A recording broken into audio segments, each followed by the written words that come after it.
Guys, life ನಂಗೆ ಹೆಂಗ್ ದೆಂಗ್ತೈತೆ ಅಂತ ಹೇಳ್ತೀನಿ ಕೇಳಿ ನಿಮ್ಗೆ. ಮೊನ್ನೆ ನಾನು ಟ್ರೈನಲ್ಲಿ ಟ್ರಾವೆಲ್ ಮಾಡ್ತಿದ್ದೆ, ನಮ್ ಫ್ರೆಂಡ್ ಮದ್ವೆಗೆ ಹೋಯ್ತಿದ್ದೆ. ನಾನ್ ನನ್ ಸೀಟಲ್ಲಿ ಕೂತಿದ್ದೆ. ನನ್ ಮುಂದೆ ಸೀಟಲ್ಲಿ ಸುಂದರವಾಗಿರೋ ಒಂದು ಹುಡುಗಿ ಅವ್ರ ಅಮ್ಮನ ಜೊತೆ ಕುಂತಿದ್ಲು. ನಾನ್ ಅವಳನ್ನೇ ನೋಡ್ತಿದ್ದೆ. ನೋಡ್ತಾ ನೋಡ್ತಾ ನಂಗೆ ಸಡನ್ ಆಗಿ ಸುಸ್ಸುಗ್ ಅರ್ಜೆಂಟ್ ಆಯ್ತು. ನಾನ್ ಹೇಳ್ಬಿಟ್ಟು ಸುಸ್ಸುಗ್ ಹೋಗ್ಬೇಕಂತ ಬಾತ್ರೂಮ್ ಹೋದೆ. ಅಲ್ಲೋಗ್ ನೋಡಿದ್ರೆ ಯಾವನ ಗೋಳಿ ಮಗ ಎಷ್ಟ್ ದಿವಸ ಆಯ್ತು ಯೋತಿ ಗೊತ್ತಿಲ್ಲ, ಒಂದ್ ವಾರದೆಲ್ಲ ಸೇರ್ಸ್ ಒಂದೇ ದಿವಸ ಯೋತಿ ಗುಡ್ಡೆ ಮಾಡ್ಬಿಟ್ಟು ಹಂಗೆ ಹೋಗ್ಬಿಟ್ಟು ನೀರು ಹಾಕಿಲ್ಲ. ನನ್ಗದ್ ನೋಡು ಒಂಥರ ಮೂಡ್ ಆಫ್ ಆಗೋಯ್ತು. ಅದಕ್ಕೆ ನನ್ ಸುಸ್ಸುನು ಹೋಗಿಲ್ಲ, ಹಂಗೆ ಬಂದ್ಬಿಟ್ಟೆ. ನಾನ್ ಬಂದ್ ಕುತ್ಕೊಂತಿದ್ದಾಗೆ ನನ್ ಮುಂದೆ ಕುಂತಿರೋ ಹುಡುಗಿ ಎದ್ದೋದ್ಲು ಅದೇ ವಾಶ್ರೂಮ್ಗೆ.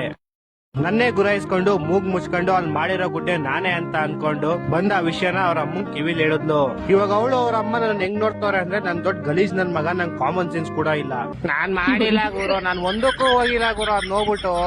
ಫೈನಲಿ ನಮ್ ಸ್ಟೇಷನ್ ಬಂತು. ನಾನು ಇಳ್ಕೊಂಡೆ, ಅವರು ಇಳ್ಕೊಂಡ್ರು. ನಾನ್ ಬಿಡೋ ಅವ್ರ ಅಮ್ಮನ ಅವ್ರ ಏನಾರ ಅನ್ಕೊಳ್ಳಿ, ನಾನ್ ಮಾಡಿಲ್ಲ ಅದು ನನಗ್ ಗೊತ್ತು. ಅವ್ರ ಸಾವಿರ ಅನ್ಕೊಳ್ಳಿ, ನಂಗೇನು ಅಂತ ಆ ವಿಷಯ ಬಿಟ್ಟಾಕ್ಬಿಟ್ಟೆ.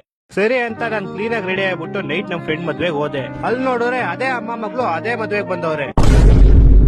ಅವ್ರಿಬ್ರು ನಾನು ನೋಡ್ತಿದ್ದಂಗೆ ಅವ್ರ ಅಮ್ಮ ಅವ್ರ ಫ್ರೆಂಡ್ಸ್ಗೆ, ಅವ್ರ ಮಗಳು ಅವ್ರ ಫ್ರೆಂಡ್ಸ್ಗೆ, ಟೋಟಲ್ ಆಗಿ ಮದ್ವೆಲಿರೋರು ಎಲ್ಲಾರ್ಗು ಇವ್ನ್ ದೊಡ್ಡ ಗಲೀಜ್ ನನ್ ಮಗ, ಇವ್ನ್ ಬಾತ್ರೂಮ್ ಹೋರೆ ಸರಿ ಹೇಳ್ತಾನೆ ಆದ್ರೆ ನೀರ್ ಹಾಕಲ್ಲ ಅಂತ ಎಲ್ಲಾರ್ ಕಿವಿಲ್ ಹೇಳ್ಕೊಂಬಂದ್ಬಿಟ್ರು. ನಾನ್ ಮದ್ವೆಗೆ ಹೋಗ್ತಾ ನನ್ನ ಹೆಸರು ಸತೀಶ್ ಅಂತ ಇತ್ತು. ಇವಾಗ ಮದ್ವೆಯಿಂದ ಬರ್ಬೇಕಾದ್ರೆ ನನ್ನ ಹೆಸರು ಏತೇಶ್ ಅಂತ ಮಾಡಿ ಕಳ್ಸೋರೆ.